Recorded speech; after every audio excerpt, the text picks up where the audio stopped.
cette tendance, qu'on considère c'est les plus importantes en 2025.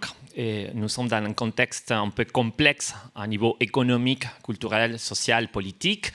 Alors, cette tendance représente justement les changements et les réponses du secteur du commerce, retail et marketing à cette tempête dans laquelle on habite maintenant. Les premières tendances, on va explorer les attentes du consommateur. Évidemment, là, c'est l'impact de ces contextes un peu bouleversants sur les attentes et comment les personnes vont changer, évidemment, les demandes en face de marques. Deuxième tendance, on va explorer les avancées technologiques et comment les avancées technologiques, notamment l'IA et la data, l'automatisation, la computer vision et des autres technologies, nous invitent à repenser les parcours clients et aussi les stratégies de commerce. Et les troisièmes tendances, les magasins qui commencent à reprendre plus de protagonisme, les magasins restent résilients. Mais pour s'intégrer dans un écosystème omnicanal, on va voir que les magasins, les points de contact physiques, prennent de nouvelles fonctionnalités. Quatrième tendance, on va explorer aussi l'expérience client digitale, les e-commerce qui commencent à être plus personnalisés, plus optimales et surtout commencent à envisager de nouvelles opportunités de monétisation. Cinquième tendance, évidemment, la montée de les commerces sociaux, les réseaux sociaux, qui devient un canal de conversion important. Sixième tendance, on va explorer les retail media. À la fin de la journée, notre expert Mathias Desroches va explorer en détail toutes les tendances autour des retail media. Et enfin, les stratégies de résilience de la supply chain. Non? Une supply chain plus optimale, intégrée, digitale, prédictive pour répondre aux attentes du consommateur. Mais à niveau de quels changements on observe maintenant? On a sélectionné 4 changements des habitudes des consommateurs, de ressenti. La première chose, c'est que les consommateurs continuent à être concernés pour les prix dans un contexte d'inflation, dans un contexte aussi d'une bataille commerciale et beaucoup d'informations aller-retour. On a observé dernièrement la bataille entre Amazon et Donald Trump. Amazon, il a dit qu'il allait placer à côté de chaque prix de produit les prix sans tarif et après les prix finaux. Une tempête il a arrivé. À la fin, Amazon il a supprimé cette idée. Mais en tout cas, les consommateurs, il est conscient qu'il a dans un contexte de potentielle inflation. Il va chercher la forme, la façon de trouver les mêmes produits ou de changer de marque à petit prix. Le deuxième élément, c'est la combinaison, la fusion entre commodité, c'est philosophie convenience, et la hyper-personnalisation. On ne peut pas penser seulement personnaliser un parcours client, une stratégie de commerce, sans penser dans l'intégration et créer une expérience plus accessible, rapide, simple pour les consommateurs. En même temps, les consommateurs demandent un type d'expérience plus expérientielle, plus sociale, qui apporte quelques éléments culturels, sportifs, communautaires, qui permettent de repenser vraiment la consommation et pas seulement acheter quelques produits ou quelques services. Et enfin, les comportements qu'on continue à observer autour de la durabilité. Alors, il y a des chiffres qui montrent que les consommateurs sont concernés pour les changements climatiques, mais en même temps, c'est les segments des marchés qui continuent à acheter beaucoup de fast fashion, par exemple. Quand on pense quel type de modèle on peut développer pour répondre à ce type des attentes, évidemment, si on pense comment fusionner la commodité, la hyper-personnalisation, on peut penser évidemment dans les shopping instantanés. Ces modèles dans lesquels permettent d'intégrer l'activation sociale, les e-commerce, points de contact physiques et en même temps les paiements flexibles et la rapidité de la livraison. Ça veut dire c'est adapter rapidement et penser de ces stratégies justement pour répondre à ces demandes entre efficacité, on va parler tout le temps d'efficacité, de commodité et de hyper-personnalisation.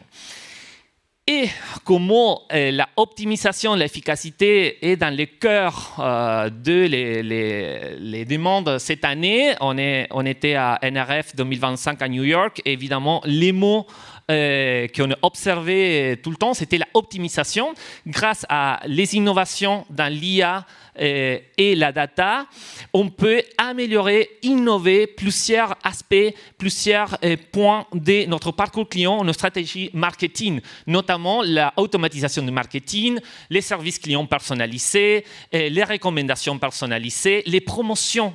On a dit les personnes sont concernées pour les prix. Alors, ils vont valoriser bien les promotions, mais pour ça, il faut placer les promotions correctes dans les moments corrects.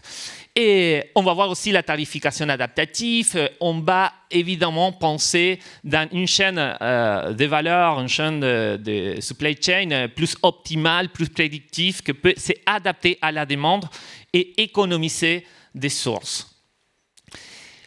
Comme exemple des avancées technologiques dans notre parcours client qui nous invitent à repenser l'acte d'achat et surtout repenser notre stratégie. Et on peut parler de l'autre mot, on a dit optimisation, c'est les mots de l'année 2025 dans les retail, commerce. L'autre mot, c'est l'IA agentique, non? Et les agents qui commencent à être intégrés dans les stratégies commerciales. Mais quand on parle des agents IA, on a 4 types d'intégration. Un agent IA qui va assister, qui va aider les agents commerciaux humains. Et notamment, on est observé dans le secteur de la banque. Maintenant, il y a beaucoup des agents qui commencent à être déployés pour aider les agents financiers. Après, on va voir aussi les agents IA qui peuvent interagir avec les clients. Peut-être, on a observé les solutions d'Accenture ou de Salesforce qui commencent à être intégrées justement pour interagir, pour être au service du service client, justement. Mais surtout, les agents qui nous intéressent pour repenser les parcours clients sont les agents à qui on peut déléguer la tâche de l'achat. On avait connu déjà, ça fait quelques mois, plus que quelques mois, quelques années, une entreprise qui s'appelle Pactum IA, qui proposait des agents d'achat pour les secteurs B2B. C'est les agents qu'utilise Walmart pour chercher des fournisseurs, pour demander des informations, pour demander aussi des conditions, négocier les conditions et après faire l'achat. Maintenant, on commence à observer les agents IA autonomes ou semi-autonomes pour les B2C. Ça, c'est le concept de Visa. Visa, il a intégré ces types d'agents dans les dernières semaines, dans lesquelles on peut les demander de faire une réservation d'un hôtel. L'agent va nous demander quelques conditions, préférences.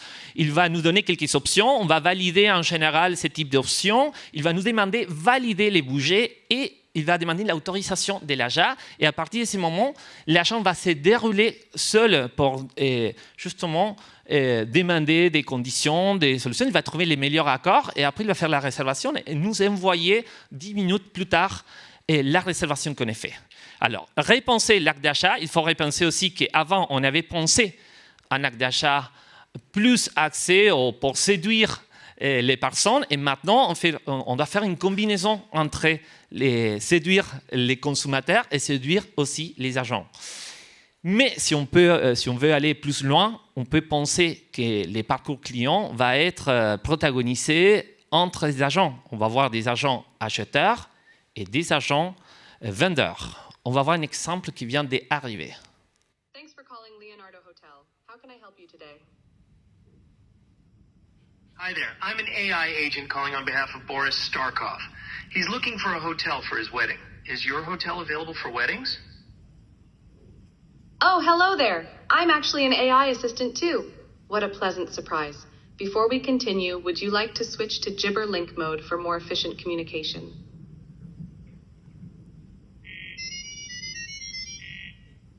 Voilà, elle commence à développer un langage propre, plus optimal, justement parce que ce sont les interactions entre deux agents. Et voilà, et ça c'est les défis maintenant de repenser nos stratégies marketing, notre stratégie aussi commerce. En même temps, on parle beaucoup des technologies, mais il y a un point de contact physique qui continue à être pertinent et en même temps que nous permet de penser un autre type de relation. En tout cas, les magasins physiques vont être intégrés 100% dans les stratégies omnicanal. On ne peut pas penser à un retail physique totalement déconnecté.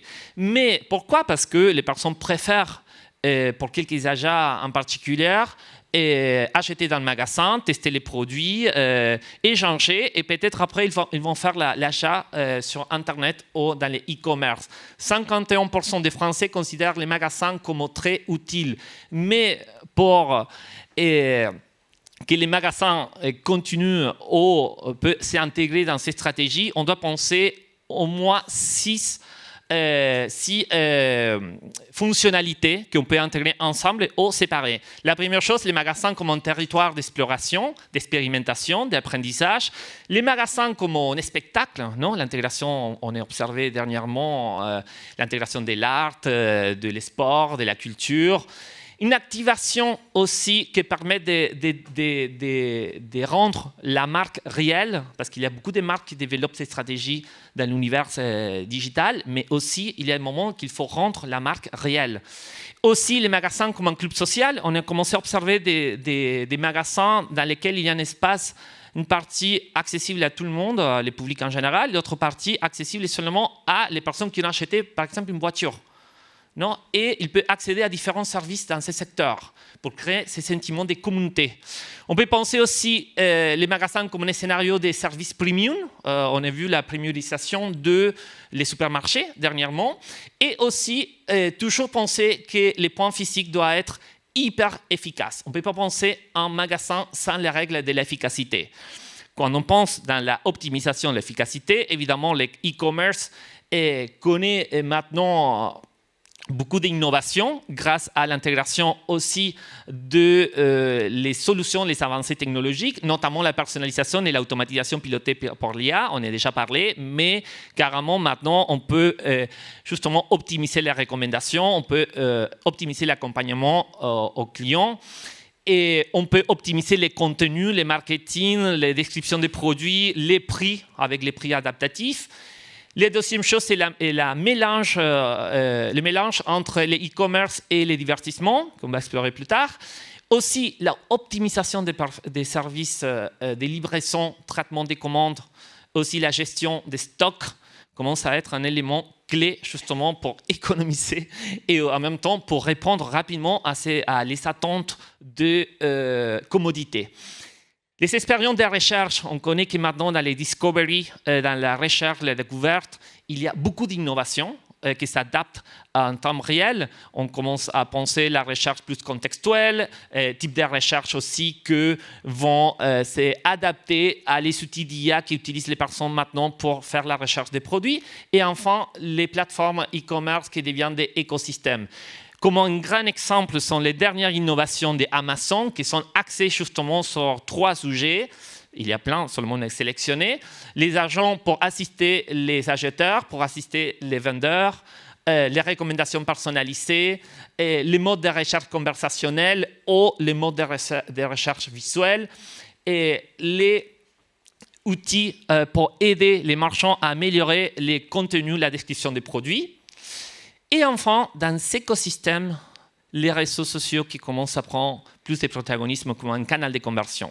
Mais pour intégrer ce type de format, il faut penser que les médias sociaux ont une logique précise, une logique spéciale. C'est la logique de l'authenticité, de la recommandation, de l'échange avec les autres, des partages. Et évidemment, si on veut intégrer ces points de contact dans notre écosystème, notre parcours client, il faut s'adapter à penser que le contenu, il est important.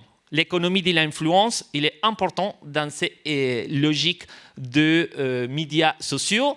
Évidemment, on a beaucoup d'exemples dernièrement, mais les live shopping, les contenus shoppables, il y a de nouveaux formats. En Chine, maintenant, il y a une espèce de microdrama, ça s'appelle. Ce sont des petites vidéos, comme des petites novellas, et dans lesquelles les personnes regardent une histoire en 15 secondes, 20 secondes, et en même temps, il y a des contenus shoppables, cliquables pour acheter. Alors, c'est la fusion de la culture, les contenus, l'activation sociale et les commerces. Voilà les clés du succès du commerce 2025.